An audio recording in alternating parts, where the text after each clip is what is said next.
ఋషి. ఆనాపానసతి ధ్యానం చేస్తాం.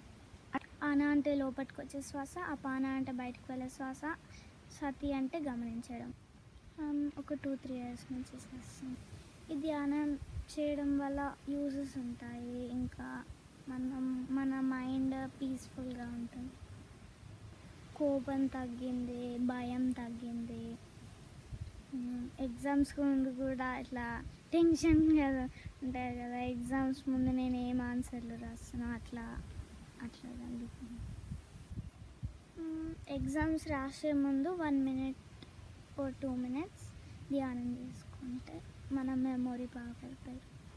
అయితే యాక్చువల్లీ నాకు భయం ఎప్పుడు ఉంటుందంటే, మేము రాత్రి మధ్య రూమ్కి లేట్గా వెళ్తాము.